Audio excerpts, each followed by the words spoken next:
آپ کو کچھ کشن ملا تھا تو غریب طبقے کے لیے جو اس کے عام استعمال کی اشیاء ہے، چائے کی پتی ہوگی، گھی ہوگی، چاول ہوگی، ان چیزوں پہ آپ نے سیل سے کم نہیں کیا، لیکن آپ نے اشرافیہ پہ ایک مرتبہ پھر جو ہے وہ برات دے دی۔ تو اس بجٹ میں ہم یہ دیکھ رہے ہیں کہ کسی بھی قسم کا غریب طبقے کو کوئی ریلیف نظر نہیں آ رہا۔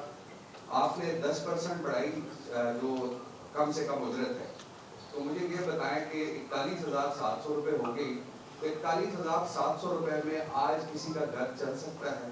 کسی بھی ایک کوئی بجٹ آپ بنا لیں 41,700۔ اور دوسرا یہ ہے کہ ایک دفعہ پھر ایک ایمبیشیس ٹارگیٹ جو ہے FDR کا سیٹ کیا گیا ہے اور 15,264 ارب روپے، اور ہم دیکھ رہے ہیں کہ 3 دفعہ پہلے ریوائز ہو چکا ہے ٹارگیٹ کرنٹ فسکل ایئر کا، وہ بھی ہم پوچھتے ہیں تو بتایا نہیں جاتا، پھر اس پر وضاحت آ جاتی ہے کہ جناب یہ ہم نے ریوائز کر دیا تھا جب ہم اصل خبر پائے تھے۔ بالکل ٹھیک۔ اب مسئلہ یہ ہے کہ ایک انسرٹینٹی مارکیٹ کے اندر پائی جاتی ہے جب آپ اس طرح کے ایمبیشیس ٹارگیٹس رکھتے ہیں۔ اور اب سولر پہ آپ ایگزامپل لے لیں کہ سولر کے کہا کہ سیلس ٹیکس جو ہے بڑھ رہا ہے تو ریٹس بڑھ گئے، اسی طرح مختلف جو چیزیں ان کے ریٹس بڑھ گئے۔ یہ کس نے یہ سوری ایک منٹ، یہ تیسرے سوال پہ شروع کرتے ہیں۔ یہ کس نے کہا کہ کس نے کہا تھا کہ سولر کا ریٹ بڑھ رہا ہے؟ ہم نے تو کسی نے نہیں، میں صرف آپ سے درخواست کر رہا ہوں نا، یہ کس نے کہا؟ نہیں، لیکن اگر آپ آپس میں ہی بیٹھ کر یہ بات چیت کرتے رہے اور ہر ڈفرنٹ، کس نے کہا تھا جی؟ ذرائع نے کہا تھا۔ اچھا اب دیکھیں، ذرائع تو یہ سارے یہاں بیٹھے ہیں، اب میں تو کچھ نہیں کہہ سکتا۔ اگر آپ کسی ذرائع کو آپ پوائنٹ آؤٹ کرنا چاہتے ہیں کہ اس ذرائع سے مجھے ملی ہے، تو دیکھیں اب اور بھی میں آن اے مور سیریس نوٹ، میں پھر بلال کیانی صاحب کو بھی کہوں گا کہ وہ اس میں پیچنٹ کریں۔ پچھلے ایک ہفتے، 2 ہفتے، 1 مہینے سے چل رہا تھا کہ یہ ہو رہا ہے، یہ لگ رہا ہے، یہ ہو جائے گا۔ آپ نے ابھی جی ایس ٹی کی ذکر کیا کہ 18 نہیں، یہ تو 19 کرنے والے ہیں۔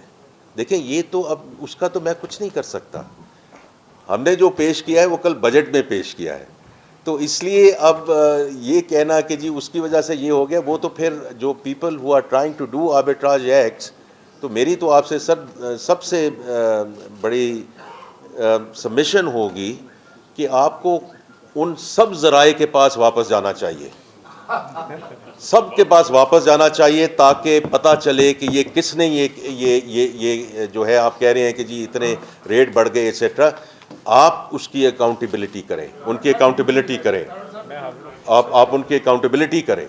اچھا دوسرا جی، انہوں نے سولر کا تو میں نے بات کر دی ہے کہ جو سوال تھا ہی نہیں، اور آپ ذرا تھوڑا سا اب یہ جواب تو نہیں، آپ نے کہا بلال صاحب نے کہا، میں چاہتا ہوں کہ بلال صاحب اس کا جواب دیں۔ نہیں جی بالکل، کریں عمر آپ کوئی صاحب بات بھائی ہیں اور روزانہ یہ سوال جواب ہر فورم پہ کرتے ہیں اور ان کا حق ہے۔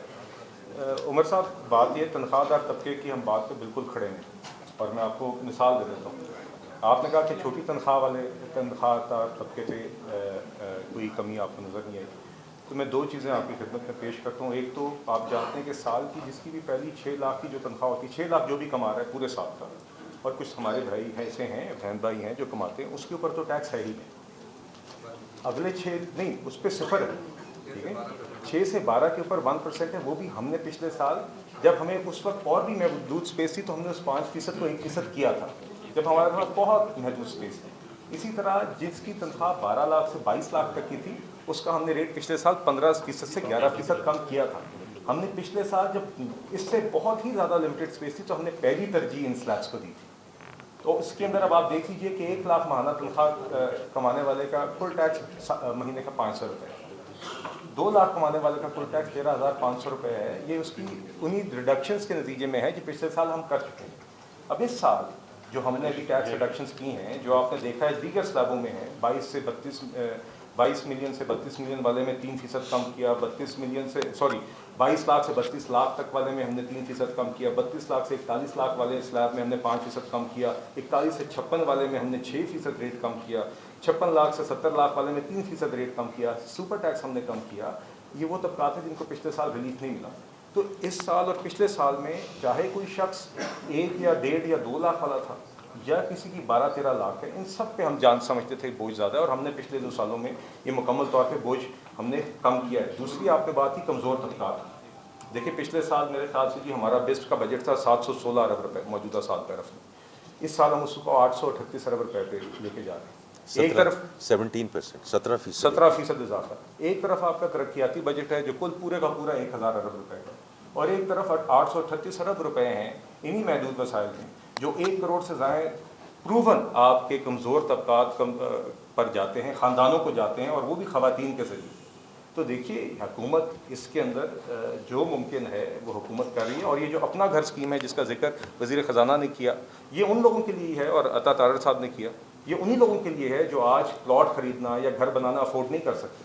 ایک دو ٹیسٹیمونیلز اس دن ہمیں عطا تارڑ صاحب نے دکھائے, ایسی خواتین, ایسے لوگ جو آج نوکری کر رہے ہیں, جنہوں نے جمع پونجی کر کے ایک پلاٹ تو خرید لیا مگر ان کے پاس آج گھر بنانے کے لیے پیسے نہیں ہیں. وہ کہتے ہیں ہماری جو سیونگ تھی, یا ہم پلاٹ بنا سکتے ہیں, کنسٹرکشن کر سکتے ہیں, دونوں کام نہیں کر سکتے. یہ اسکیم انہی لوگوں کے لیے. اس اسکیم کے اندر آج 11 ارب روپے ڈسبرس ہو چکے, 90 ارب روپے اپروو ہوئے ہیں, 11 ارب روپے ڈسبرس ہو گئے ہیں, اور اسی طرح کے خاندانوں کو گئے ہیں جن کو 1 کروڑ روپے تک کی رقم 5% کے اوپر مل سکتی ہے فکس, ریگارڈلیس کے پالیسی ریٹ کہاں پر ہے. پہلے 10%, 5% کا ریٹ ہے, اور اس کے لیے بھی اس بجٹ کے اندر 71 ارب روپے کی ایلوکیشن کی گئی. تو اس میں عمر صاحب ہم نے پوری کوشش کی ہے. پچھلے سال سیلریڈ کلاس میں تو اب تقریباً 2 سال میں سب کو ریلیف ملا, اور بالکل بسپ کے ذریعے, اپنا گھر اسکیم کے ذریعے, اور آپ کو بقیہ یوتھ پروگرامس میں بھی, یوتھ اسکیمس میں بھی اس کا آنسر نظر آئے گا. بہت سارے میجرز دیے گئے ہیں, اور انشاءاللہ اس کے اثرات سارے ہمارے بہن بھائی اور بزرگ محسوس کریں گے. تھینک یو بلال. گزارش ہے کہ ایک ہی پلیز سوال کریں تاکہ سب دوستوں کو موقع ملے. غلام مرتضیٰ, ایک نیوز. میرا سوال آپ سے خصوصی طور پر امپلیمنٹیشن کے حوالے سے ہے کہ جو منیمم ویج ہے وہ تو آپ اناؤنس کر دیتے ہیں, لیکن پورے ملک میں ان کے امپلیمنٹیشن کے مراحل سے نہیں گزرتی ہے. انڈائریکٹ ٹیکسز میں آپ نے کچھ زیادہ ریلیف فراہم نہیں کیا, بجلی, گیس اور جس طرح کے جو معاملات اس میں آپ بھی ہمارے اپنے ریسرچ سے ہی ہیں تو آپ کو بھی اندازہ ہے کہ وہاں لوگوں کی حالت کیا ہے, بجلی اور گیس کے بلوں کی اور اسکول فیسوں کی. یعنی کہ عام آدمی کا بجٹ نہیں لگتا. آدھوں کے جو کوشچن آپ کے پاس تھے, جو آپ نے محنت کی ہے, اس کا رزلٹ بالکل بیلنس بجٹ کی صورت میں نظر آ رہا ہے. لیکن specially for the sake of normal people, جو ہم جیسے عام درمیانے لوگ ہیں, ان کو اس بجٹ میں کہیں بھی کوئی ایسی چیز نظر نہیں آتی ہے. اور دوسرا آپ نے ڈیولپمنٹ پر جو کٹ لگایا ہے, کارن تک ہے, نہ اسکول بنیں گے, نہ کالج بنیں گے, نہ یونیورسٹیاں آئیں گی, نہ اسپتال بنیں گے. تو یہ سماجی سیکٹر کو آپ جب جی ڈی پی ریشو بڑھاتے ہیں اپنی tax to G D P, تو آپ نے سماجی سیکٹر کو تو ساتھ ساتھ لے کے چلنا ہوتا ہے. اسپتال, ایجوکیشن, اس کے مطابق نہیں ہوتا ہے. Thank you. آپ کے ایکچولی سوال میں کو 2, 3, 4 سوال ہیں.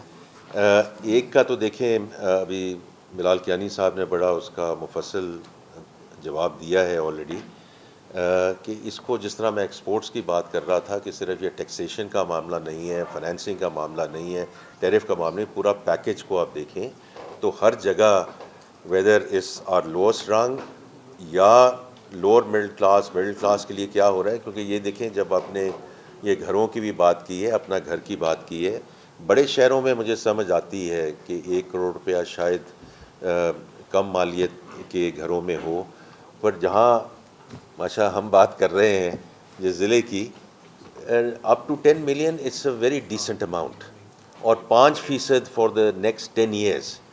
تو یہ اپنا گھر اسکیم کا بھی اس میں ذکر ہے. دیکھیں جہاں تک پی ایس ٹی پی کا تعلق ہے, میں اس میں کوائٹ کلیئر ہوں کہ ہمیں ایز وی موو فارورڈ 2 چیزوں کا ہم نے ذہن میں رکھنا ہے. چونکہ اس سال خود کچھ ڈیولپمنٹ ایکسپینڈیچر صوبوں نے کاٹ کر ہمیں دیا ہے فار اسٹریٹجک پرپزز, لیکن اگر اس فسکل ایئر میں آپ دیکھ لیں فار دا انٹائر کنٹری, آپ صرف پی ایس ٹی پی پہ نہ جائیے, for the entire country we had 4.3 billion rupees